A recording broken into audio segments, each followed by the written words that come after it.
multiple faults, noise, quality of life. People, like having these big parties and things like that, and the neighbors are calling. Trash, they don't secure it and it's all over the place. Parking, they usually try to fit more people into these STRs, short-term rentals, than they have sleeping arrangements for. And so they're parking alongside the road, and things like that.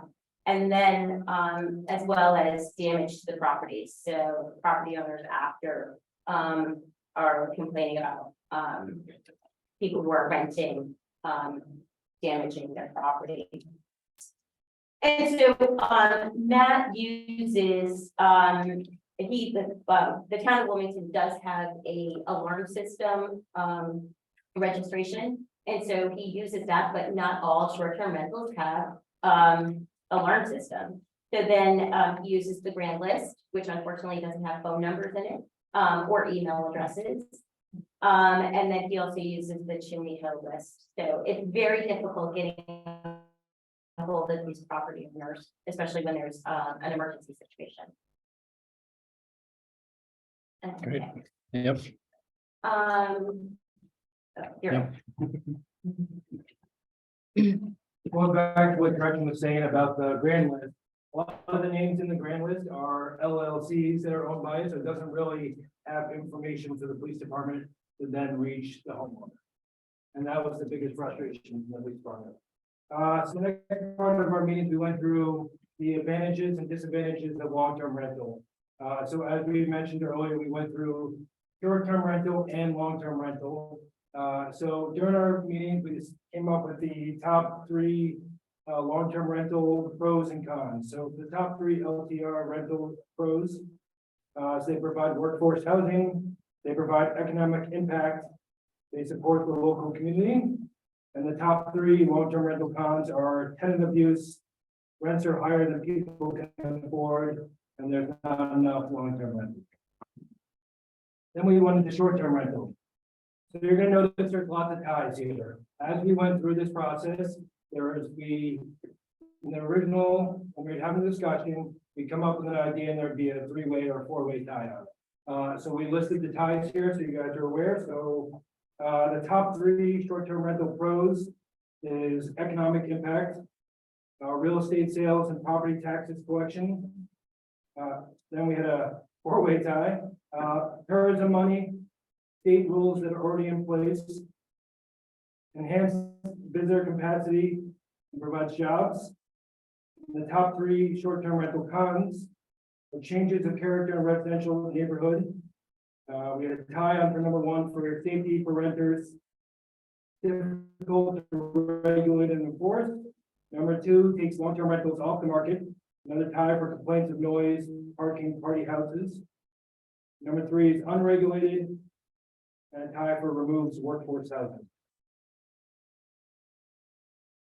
Back to your question, the next part of our committee, we wanted committee research. So there are 11 of us, split it up into everyone got different areas. Right now, I'm going to go over this.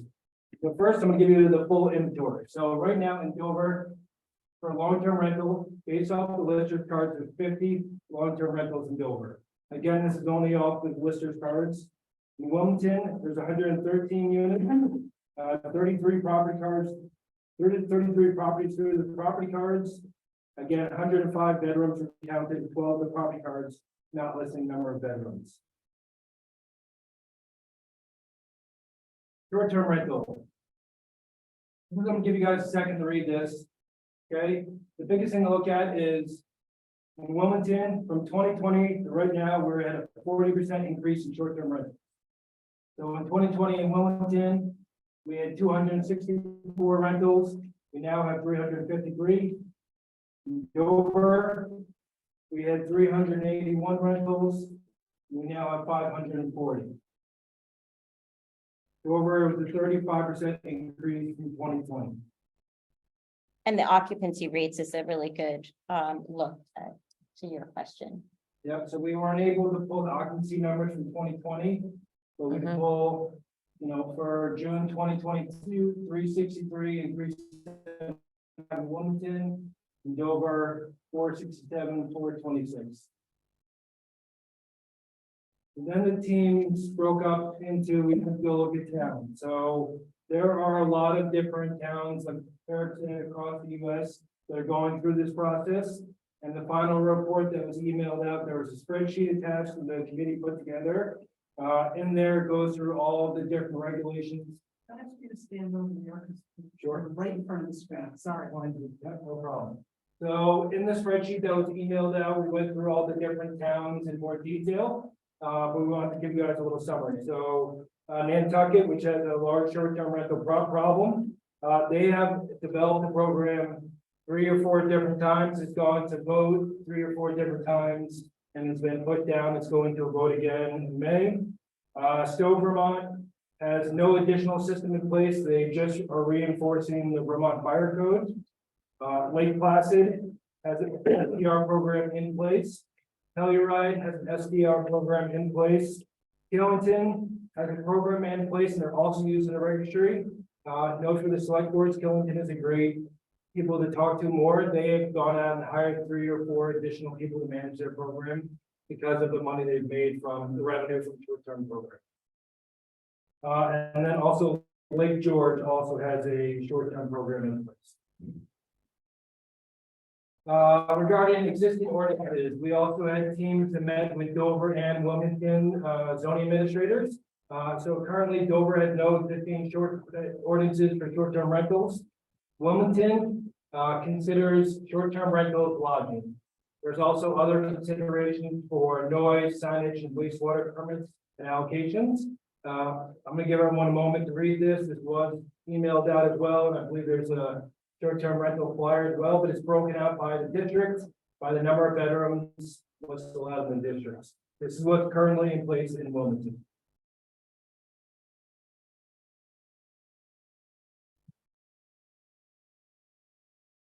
Great. Eric, you're up.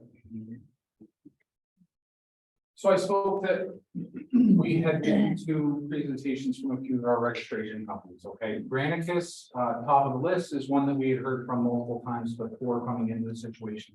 They had presented to the Bytown Housing Committee at least twice prior to our meetings with the short-term rental committee. We knew it was something we wanted to take a deeper dive in.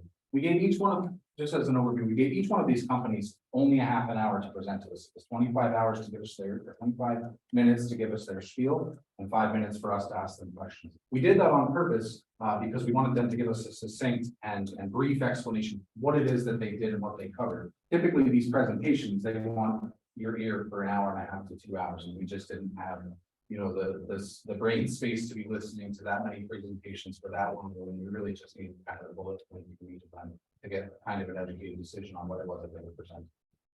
So it was Granicus, another company called Acela, and another company called Avenue, which was very recently changed its name from Harmar,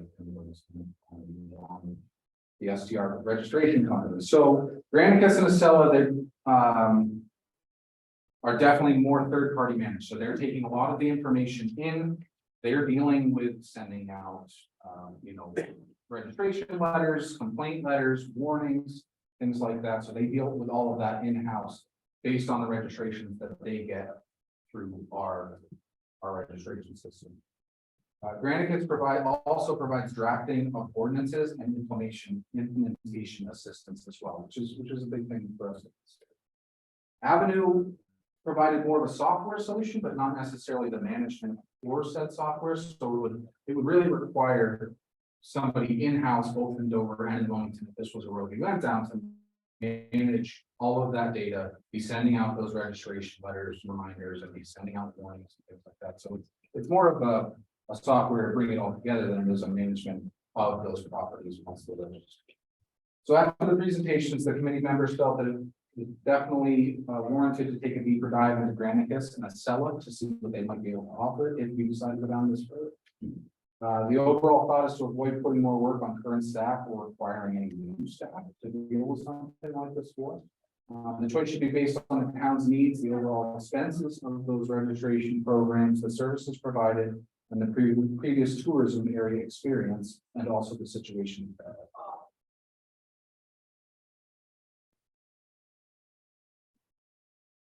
Okay, so now we're getting into recommendations. Then we're gonna talk about long-term rental recommendations first. So these are split up into 3 different types of categories. One is incentivizing, one's creation, and one's promoting. Tax deferment for landlords. So this is giving a tax break for a long-term rental landlord. Reduced water and wastewater for landlords. Reduced barriers like reduction of sewer allocation fees and requirements. And of course, some of these things would be rather difficult to actually implement. But I think that it's important for everybody to see what those recommendations actually are. The other incentives are to develop a program for owner occupied, putting accessory dwelling units on a residential home. And then the other one is to incentive program to change a current short-term rental into a long-term rental. Next. Creating. So this I think is a really great suggestion, is having a landlord group for the valley. And it would really help, or an association. And it would really, their charge would be education and training for other landlords, as well as some tenant education materials. But educating about existing long-term rental regulations for landlords and for tenants. Putting a local book together that's similar to Renting Vermont, which a lot of northern towns have these type of books. Education about vetting tenants, safety certification and checklists and inspections. A database around long-term rentals in the region, but not asking for a fee to register.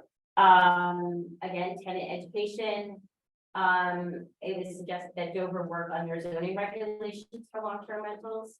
And then again, education about future of community development, and then creative rental solutions to address the affordability issues with long-term rentals. And then promoting ways to promote housing information. How do you qualify a property for long-term? What makes it long-term as opposed to not? Ending over 30 30 days. days. Over 30 days. 30 And days. if we 30 just hold the rest of the questions, we'll be having just plenty of time for questions. Thank you. The use of tax bills and other utility bills to disseminate housing information.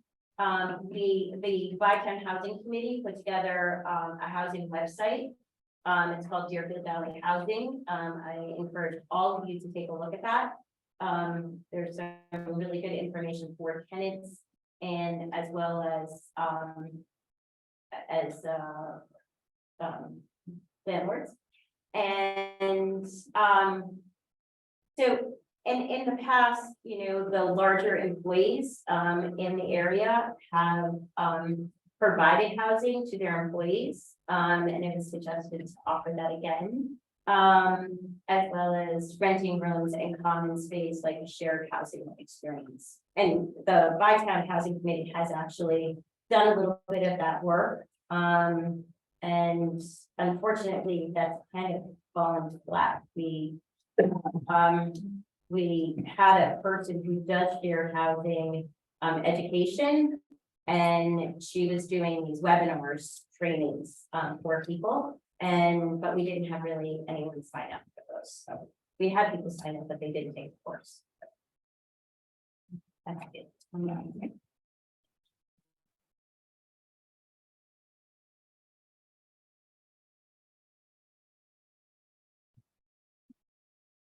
So these are the short-term recommendations. So as we mentioned before, these are only recommendations. As Eric had said, the committee decided we did a roll call vote to go through these. So again, these only are recommendations to the select boards based off our 8 month committee members all put in. Just so you guys are aware, these committee members put in 2 hours per session. Sometimes we had one session that was 6 hours long. You know, we put in 8 months of hard work, so it took a lot of meetings to come to this point. Sue Westa from Wyndham Regional Housing was really helpful. She came in and did a wonderful job as a moderator, just to keep the conversation going along. So our first vote, recommendation 1 was the most important one. So this is decided whether or not all of our work was done at this point, or we are moving forward. So our first recommendation was to make regulations on rules and regulations in the town regarding short-term rent. So just so you guys are aware, we want to share with you, that was our first vote, and there we went on. Our second recommendation, the town should consider exploring options of implementing a registration system for short-term rentals. Our next recommendation is all short-term rentals shall complete the required fire compliance checklist from the state of Vermont Fire Safety Department and file in which the town rental resides. Currently, it's already there from the state of Vermont, but doesn't go anywhere. Our recommendations to the towns is that all short-term rentals complete this and it gets filed with the towns. On this checklist, which is in the report, it has contact information, has, you know, questions about fire safety systems, all the information through that. So our recommendation that this goes to the town. Our next recommendation is an emergency contact list should be posted in the entrance or on a prominent location inside each short-term rental location with emergency contacts for the property and local emergency service. This was a big point for the committee as well, is that it goes inside of every single rental, not in the building, inside every single rental. Some of the properties have 6 inside, each rental has one of these required. Our next recommendation, the point of contact for all short-term rentals must be on file with the town for each property being used as a short-term rental. Recommendation 6, the point of contact or authorized representative must be able to respond to the issues on the rental property within 1 hour, 24/7, while the rental is in use. This was a big one that we went back and forth forever, and it was about if someone to respond to the property in person. In the end, the roll call vote went to be able to respond on phone within 1 hour, 24/7. The next one is really important in our valley. Bear-proof trash and recycling storage is required for any property being used as short-term rental. Great. So we're now going to open the floor up to questions. Again, I'd like to thank the committee for all your hard work on this.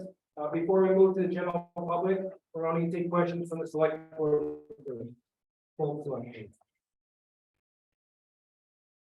John? Thanks, Charlie, and thanks for the great presentation. I noticed in the companies you were looking at to maintain a for short-term rentals, there was no cost figures. Is there any information on costs? So it depends on which way we go, right? So the registration, the Harmari or Avenue software is obviously a much lower cost than something like a Granicus or a Summit. When we were here to Granicus on a number of occasions, the general number that they threw out was basically anywhere from, you know, $70 to $120 a year per property to have that property registered, right? But it's kind of an a la carte situation where you can say, we don't necessarily want this service from you or this service from you. So it would be somewhere in the middle. And then as far as the seller goes, they didn't give us, we actually asked them during the presentation to provide us with some cost estimates, and they were supposed to do that. Okay. In the spreadsheet that went out, they go by the towns. It does show what each town that has a system in place, what they charge. I'd say average middle of the road was 150, 350. In places like Telluride was much higher, but yeah, that was an average. Thank you. So if we have to have the people who use the short-term rentals or operate short-term rentals, keep things on file with the town of Wilmington, most likely be with the zoning administrator. All right, and we can put it in, doesn't have to be the LLC, it can be the actual name, the contact name. Why would we need outside help? Because they take care of things like searching those websites on a daily basis to make sure that you, let's just assume, Tom, that you're running multiple STRs, have all of your STRs registered with the town. So if they go on and they see a property or an address listed on Airbnb and it's not registered in our registration system, they're the ones who take care of going after that person to say, hey, you need to register. They also have the ability to remove that person's ability to post on those rental websites until they are properly registered with their respect. That alone, if we could take all that information, we could hand it over to our zoning department. But it's a full-time job to be constantly scanning those websites. And You're making it a full-time job, I think that's what I'm looking at. But if You know, we don't ask people to come to Vermont so we can, you know, make certain that we're gonna make sure that they're on the straight and narrow. After 50 years of living in this valley and watching share houses and ski houses and everything else go on, way before we got all. I mean, it's nothing new, but it always said it's a problem. I think the biggest thing you have to look at is that if Wilmington had 40% increase in short-term rentals. When we had our meeting with Matt Morano from the police department, he told us he gets called a party house and he has no way of reaching the owners of the house. Well, you would if He had this a only. police officer had a dog go at him and he had no way to reach the owner. His police officer was being threatened by an animal and he had no way of reaching the owner to say there's an issue with the. And we're talking about two zoning departments that are already pretty busy, they're covering pretty good counts, so. To ask them to look every day, to search for those properties, to make sure that every Airbnb that's on that site is registered within the system is a heavy lift. That's what a third party. And no, I'm not trying to overregulate, I'm not. I don't want to charge them the money on top of that. What I'm looking at, if we can get if we can have the administrator keep a list, she can give it to the chief of police, give it to the fire chief. No, and I understand that, right, and I, you know, at multiple occasions throughout this, you know, I've been referred to as the tax man, and that's absolutely not what I am, right, but. In talking to pretty much anybody else who in the business, in my time at the chamber and my time is over, you gotta spend a little money to make people, right, so you like, these businesses are running as businesses, just the same as anybody else. But Airbnb is the most successful thing going, okay, would you admit that? Countrywide. Every time I travel anywhere, I always use an Airbnb, it's absolutely delightful. Very easy, it's very non-nuisance. So we're gonna now penalize them doing exactly the same thing, we're gonna put them under a whole different guise, a whole different regulatory agencies. Which, quite frankly, I've never seen the state of Vermont ever do that. I don't think that's the case, right, So so what's what's happening, happening, why did the state do it? Why did the state do it? They're looking into it right now. yeah, Did the state turn it down this past session? No, they asked a committee put together to review it over the summer and they're giving a recommendation on this when legislature. Let's say they turned it down flat, this is the thoughts. yeah, so it's this, that's not the scenario, right, I mean, honestly, this is. We're going off of information, I mean, the city of Burlington has basically got to the point where they threw their hands up and said, you know what? Right, there's plenty of towns across the US that are doing that because. This got out ahead of everybody, and by the time everybody got back to deal with it, it was already out of control.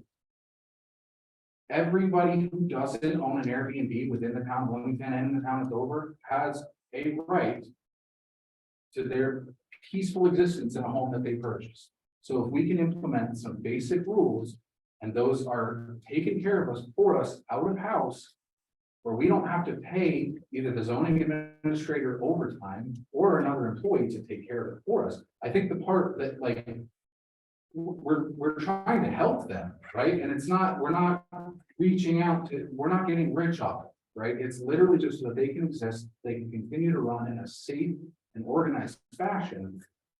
So that we don't have to worry about either board getting to the point where they throw their hands up and say no more. I can point out Airbnb, for instance, right now, Airbnb, if you travel to Killington, you can look on Airbnb and you will have no idea that they already have a registry in place behind them, because it's behind the house. All they require is that they have their fire compliance checklist, their meal and tax certificate in place, all the stuff that's the Killington requires to go through the registry software. And then automatically out there. So you would have no idea when you look at it. And that's true, but I'm not thinking of that, I'm thinking of the owners. Right, so if you look at the average nightly stay, and I don't have the slide pulled up in front of me, I know in Dover, there's over $500, and down here in Wilmington, it's over $400, that's for one night. Yeah, so if we ask them to register for a whole year, even if it was $200, it's a fraction of the profit that they're making off of the property, just to make sure that we can kind of keep everything. So I'm not asking for a percentage, I'm not telling them when they can or can't, neither is this company. It's literally just a place to gather that information and to have somebody managing that information. Where me, Gretchen, the zoning departments, or anybody else in town has to be focused. Which slide did you want that? It was Um, back towards the beginning you're talking about. Hold on before we get started. I have one more and then I will. I just want to double check. And Joe might have a question too on here. So is this the slide you wanted? No. Yeah, that works for now. But you see what I'm saying? I mean, on that Airbnb site, you can look at average revenue from those properties all around both of our towns, and they're not. They're not hurting for money when they're running the Airbnb, right? And that's, again, I'm not here with my hand up trying to take money out of their pocket. I'm really not. I'm just trying to make sure that there are rules in place and that we have a way to enforce them. Because putting everything into the town office puts us right back into the same boat we're in right now. Okay? Hold on, I'll get to the crowd in just a second. Is there another question on the floor here? Let me look to see if Joe. has- Tony, no, I was. Go ahead. So I have a couple of quick questions. I think Tom brought up the point, and I think he's a little short-sighted. I think rentals in the valley have been around for 60 or 70 years, maybe longer, right? When did this become a crisis? This became a crisis when they weren't being managed anymore, right? Okay, So the most, last 3 years, so the majority of the rentals were managed, through rentals only, or a Chimney Hill Association, or other, rental agencies. good example. Where those things are happening. The Airbnb piece is relatively new, right? Right. I remember when I first started at the chamber back in 2017, it was like, oh, there's one of those cool Airbnbs down the road. Now look where we. Second part of my question, so many of the homes here, I'd say 65 to 70% are in an association already. Yeah. Chimney Hill, Bears Crossing, any one of them, Suntech, or, Green Spring. They are capable of legislating and controlling all their own stuff. So how many units are left in the 30% of single family homes that are available for short-term rentals? And why are we legislating what Bears Crossing does for a unit, or Chimney Hill, or anybody else? So it's funny you bring that up because I'm a funny guy. You are funny. I've had multiple associations reach out to me and say, what is the town going to do? Don't care, it's their problem. Well, you have an HOA. That's fair. I think the idea was, that it's the same rules for everyone. Dodge the bullet and pass it on to somebody Have else. you ever seen it happen different? Not fair to the taxpayers that don't have, that don't have sewer, that, don't live on city water. Fair's fair, Let's treat everybody the same. I'm all fully in favor of treating everybody the same. And if you want to legislate the last 30% that are single family dwellings for short-term rental, perhaps we can come up with something that works well. But to try and encompass everything is absurd, in my opinion. And I got, obviously, I can go on and I have more. But I absolutely fully appreciate the work you guys have put into this. This is not an easy task, and you're entitled to being commended for the work that you've done and gathering the information. But I'm not sure it's a government issue, I think just to address that a little bit, I think the reason that we took this approach is because if you look at the other resort areas, even just in Vermont, it's this Selectboards and the local municipalities that are dealing with the issue. It's not the HOAs, it's not, the associations, it's the select. No. So I appreciate, you feeling that way, but I think the general consensus is that it's a town-wide issue and not necessarily for each other. I really feel it's their problem. And I They got somebody up there rocking and rolling at Bears Crossing at 4 a.m. with 3 times the occupants. It's a Bears Crossing problem. They know who owns it. They know who pays the taxes on it. Let them deal with it. But they don't call the Bears Crossing police though, right? They call. Set it up that they can. No, I get you. I get you. I was just gonna say, the only complaints that I've gotten from Dover have nothing to do with condo associations. They're private homes on private streets where they can't get their own vehicle in and out of their driveway because there's so many cars parked, where there's an actual physical hazard because an ambulance or a fire truck could not get down the road. Those are the people It's I a get safety issue. complaints from, not from any of the condos. It's absolutely a safety issue. Yeah. it Call is. the police, get it done, But again, get it done, you know. If so. you need an ambulance, you need an ambulance now. You don't need an ambulance after you've had 20 tow trucks. But calling a homeowner within an hour is not gonna solve that problem of getting an ambulance up the driveway. Having the ability to regulate how many people they're putting into a house when they're vastly overselling the unit. One of the things this place can do is verify that we are, am I right, Eric? It is, They so- can verify the number of people going in and compare the number of people they advertise. They can check how many they're advertising and say, you cannot possibly be putting that many people in that size house. So it gives us a level of control when over abusers. If Granicus sees a studio apartment on Airbnb saying that it holds 20 people, and they reach out to the owners and say, can you just provide testament as to why this was. So it helps to cut down on the overcrowding properties that come up. And taxing septic system. Okay, are there any more boards from the, or questions from the board? Joe does have a question. Go ahead, Joe. Joe, can you unmute yourself? Hello. There you go. I don't have any questions. I think they did a Okay. great job doing the work that the committee has done. My only question is, number one, I do think we need a registry. I do believe in what Tony just said about let the condo associations figure it out on their own because that's their entity. So I think we should start with single family homes. I personally want to go up and visit up at Killington and see how it's working for them. As in hiring other companies outside of our own staffing. Yes, it makes it a lot easier, but I see Killington has hired their own staff. I'm more one to have in-house staffing so we have some accountability as opposed to chasing a company. But that's my only comments. And I am well aware of the situation on both sides of it, having rentals and dealing with rentals in condo associations and single family homes. It is not that it's a problem. It's just, it would be nice if people are more respectful that are staying in homes and understand that they're in a residential area, but that's just unfortunately not going to occur. So I believe if we start something with single family homes would be our best avenue at this point. Thanks, Joe. Thanks, Joe.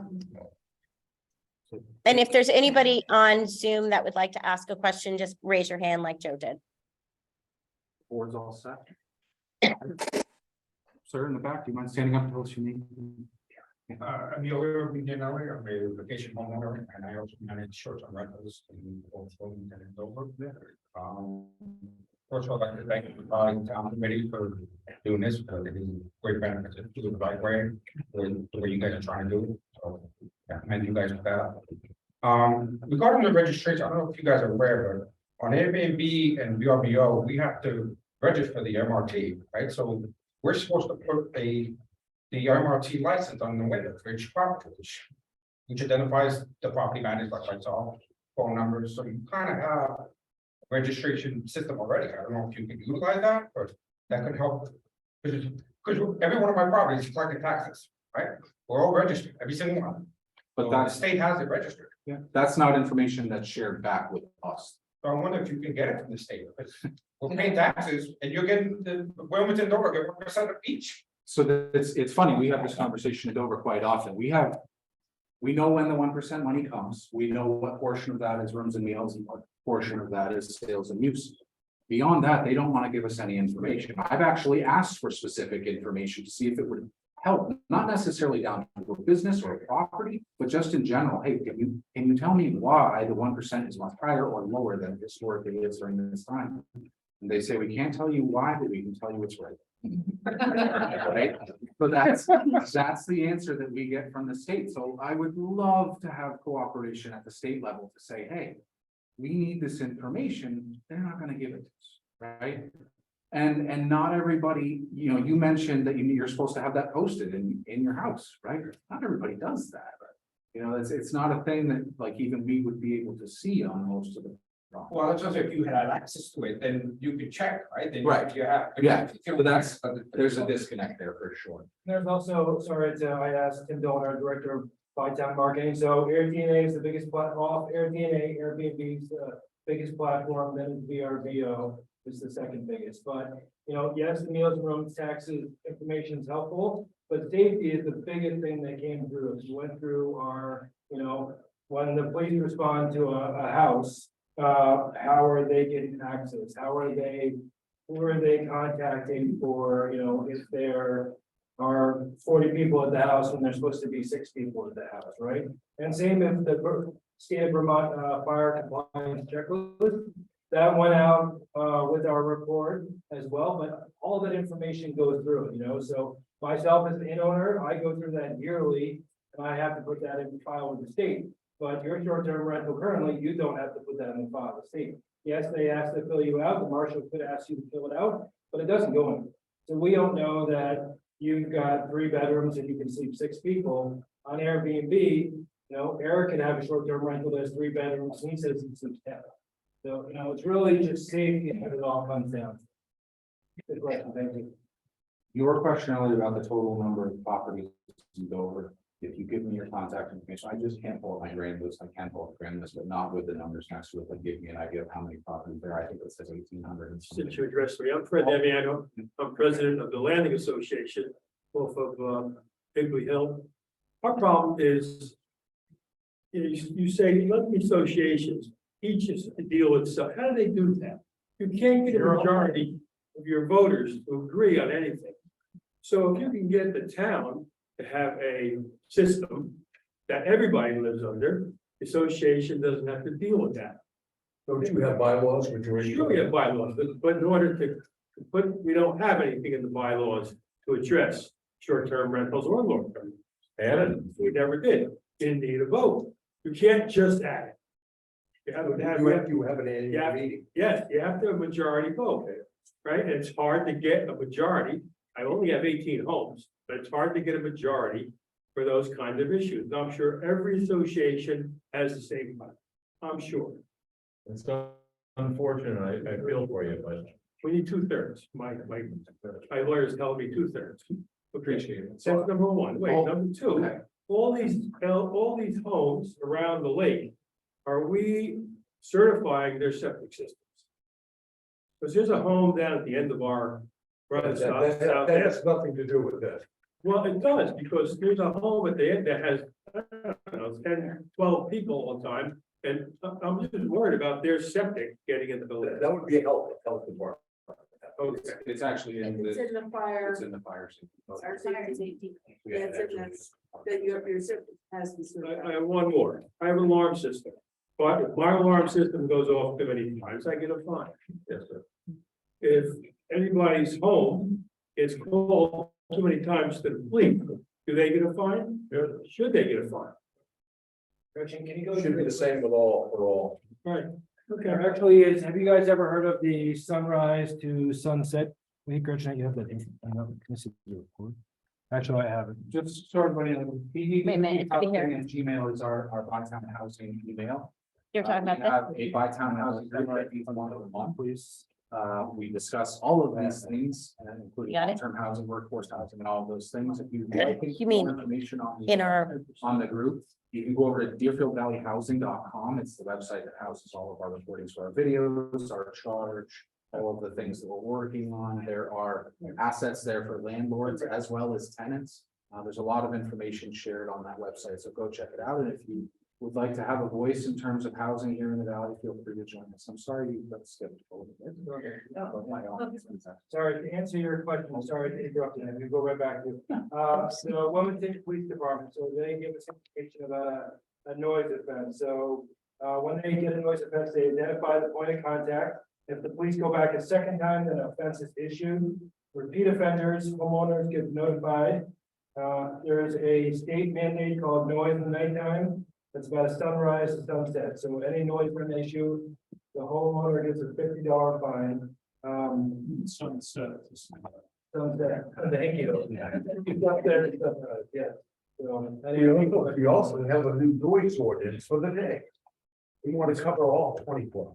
Yeah, well, Chief Morano said that noise in the night is not something that's easily proven, right? So it's, he He said most of the time they don't end up in court, they don't end up issuing the actual $50 citation because proving noise in the night is nearly impossible. Man, It's a lot of paperwork. So, I'm Kathleen Sanaswaso at Country Club Village, which only has 24 units and, they're condo. And we're trying to put something together to address the Airbnbs. To help the owners and also to help the permanent residents. As I heard this, it's about $150 per year for an Airbnb owner per unit. Is that don't quote me on it because. But it's I've gotten somewhere in finance. that, it's somewhere. That was what they had said. Right? So that's someone who is making probably around $5,000 a month on a unit that they're renting. To me, this helps the homeowner because if something happens, then the police or the fire department are, you know who the contacts are. We have only 28 units and we don't even know who's renting them out. And we're, trying to develop something that would help the Airbnb owners and help the permanent residents.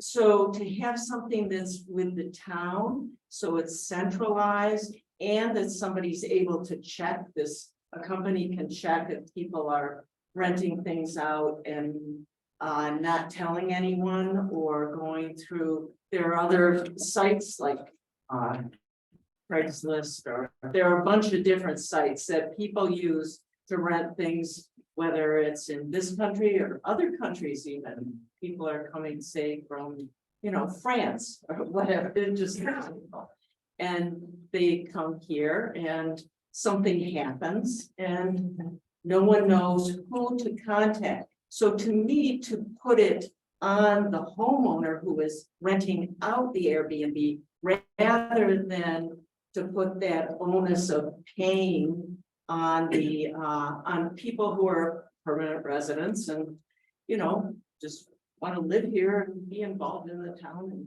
whatever. It seems somewhat reasonable to have the homeowner who is making money off the unit to pay for that unit. $150 a year does not seem like a whole lot if you're making a lot on it. So that's my 2 bits. And I think to respond to that and to what was brought up earlier, HOAs and associations, they absolutely have the right to make rules about them beyond what it is that we're presenting here. These are just a very basic set of guidelines to say, make sure we don't have trash everywhere from your bears and make sure you're being a responsible and honest Airbnb owner and operator. I really don't think there's anything super hot button in the 7 recommendations that were made. Anyone who's responsibly running an Airbnb should already be doing most of this. Absolutely. That's the other ones. I was just gonna say that, I manage over 40 properties.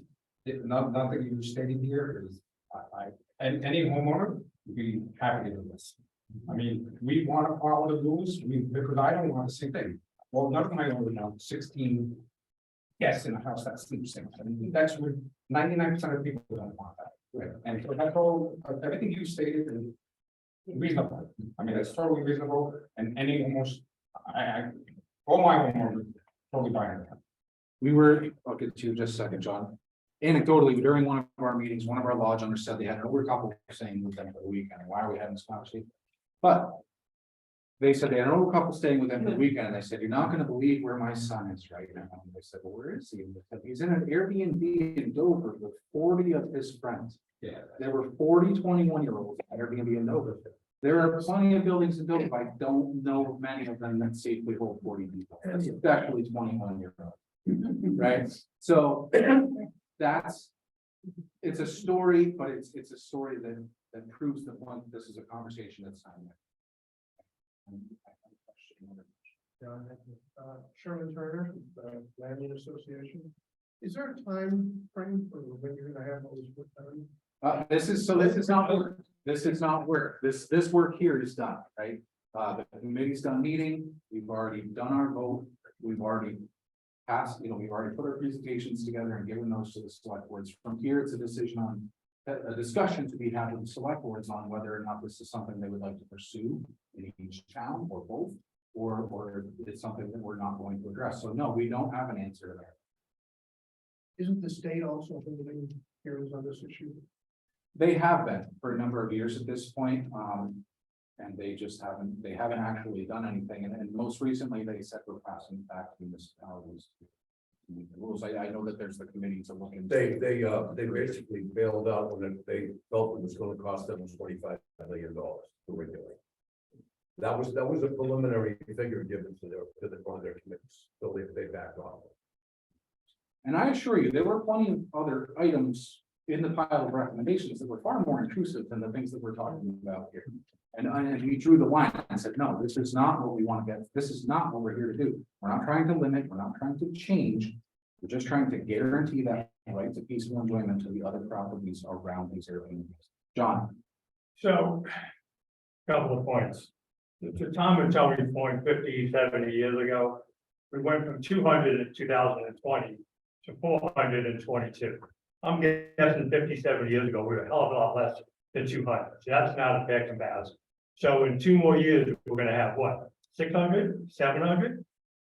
One of the slides that we had, yes, we were, and I know people who are doing it now for the first time. So and one of the companies that we had come in to give a presentation estimated Wilmington over 500. So I think that 400 number as well. As far as the associations putting that on their laps, that's ridiculous. They pay taxes to the town, they have full-time residents, the town should regulate this. The association, which I'm president of the Mountain View, doesn't always have the ability to regulate it. And yes, they can change the bylaws, and we've done some stuff to put some sort of soft regulations on rental. But the homeowner can basically say, I'm not gonna follow that, what are we gonna do? We don't have a hammer. The town, who the elected officials step in and do something and not keep their head in the sand about it, because it is an issue. I'm also chair of the planning commission. We're talking about short-term regulations right now. I've had in the last 2 weeks, 5 different homeowners associations, members from that association come to me and say, I have a problem with the house. They keep renting it, they keep renting it, they keep renting it. There's 2 houses on Lake Condo. The one I know you're talking about on the low end. There's one on the north end, July 4th week. They have music blaring from the back of that house 24/7. And people complain to me on both sides because I'm also in that association. That's not something we can continue to ignore. People who live here full time, who also have a voice, by the way, not just short-term renters, should not have to put up with that going on and not knowing who's going to be living next door to them every weekend. That's just ridiculous. We as a town should grab the horse and do something about this and not say, live and let live. That's not how it works. Right. And by the way, if I gotta tell you, and I'll go back to the planning commission, and Matthew's here and Michelle here. If there is no regulation whatsoever, we are currently looking at possible changes in residential. I gotta tell you, I'm not all for that then. We're not gonna do anything. We're gonna be like the Wild West in the residential district. That's ridiculous. Appreciate the comments. Did anybody, we're getting here pretty much over time at this point. Did anybody have any additional questions for us? Again, No, I checked. cool. So ddbthousing@gmail.com, that's our housing email. If you think of more questions after our presentation. Yeah, I just want to add one thing there, John. There's another big issue too that's going to be coming down the pike. We just briefed upon it about septic. And, people really need to educate themselves in the source protection areas. How we have a large water system, put that water out to our homes. Colebrook, the town of Wilmington, they have water districts, and they also have areas that they need to be concerned with. Those source protection areas in Colebrook, huge. And, it's a problem now because before the wastewater permit used to get copied to the town. Now that's not happening. I know Jessica's having issues with that. So, back to this gentleman's point to, septic, water, that's gonna become a big issue in the town, and for everybody living here, so. We really need to protect that, but that would be a future discussion, I'm sure, for the select board. But yeah, really, to put that onus on a homeowners association where you have both sides, don't wanna rent, you have other people that don't wanna rent. The town really needs to step in and just say, this is a simple set of rules. Let's work with it, let's move forward. Nothing here is new or earth-shattering. Last one. Yeah, two real quick things. We'll go away, actually want to assume family home in very fast. So I just wanted to say there's some associations when we meet them that have all sorts of fees in order to, where I moved to does not have fees, but just implemented fire safety, the Vermont fire inspections. Fine, contacted Patrick, did my deal, got my certificate. That's a safety. I can't argue that. I'm not against anything that was presented here today. It's all fair and reasonable as and $1,200 a year for a permit. Fine. Only thing I ask for return, I want the enforcement to happen so that people that don't follow the rules get penalized for it. I don't know my house. My house is for like my little one here, I'm the second generation owner in Beaver Street. I grew up coming up here skiing. We come up when we're not renting. So it's just kind of how we get by with it. I'm not a big corporation. I'm a guy. So basically, thank you for everything you've done. Appreciate the recommendations and I hope we come together in something that makes sense. Yeah, and I thank you, and I'll just double down, that third party overseeing all of this information for us, in my mind, is absolutely key, and it's a conversation we have in both towns, if and when we have a conversation. In both towns. Yeah, I don't think this goes as long as there's enforcement follows. Right, and I think think you put the money into it and have people still behave badly. yeah, then it's just another tax and nothing comes out of it, right? The idea behind even charging this a registration fee was to pay for this third party, because they literally spend all day. They get an alert anytime a property pops up within that zip code on Airbnb that's not currently registered. Then they're in their sites and they can make sure they're following the rules and make sure they're registering and all of this. Just give us the rules so we can follow. Absolutely. Unknowns and the sucker punches that might get us, we don't want that. And we don't want that either. Like I said, our committee, me, everybody in the housing committee understands the importance of Airbnbs about, but we can't let. The importance of an Airbnb overshadow the importance of a young family who purchased a home here and is trying to raise numbers, Everybody, thank you. Can we get this presentation? Yes, I think we can do that, right? Or better yet, would you like the full, what I was gonna recommend is that each town post it on the website. So you can go and you can get the full report instead of just the PowerPoint. Let's get out we have to adjourn. Right. Thank you guys very, very much. Thank you.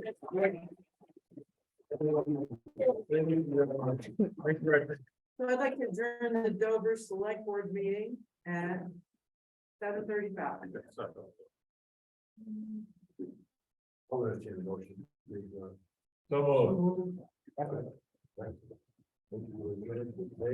Thanks, Joe.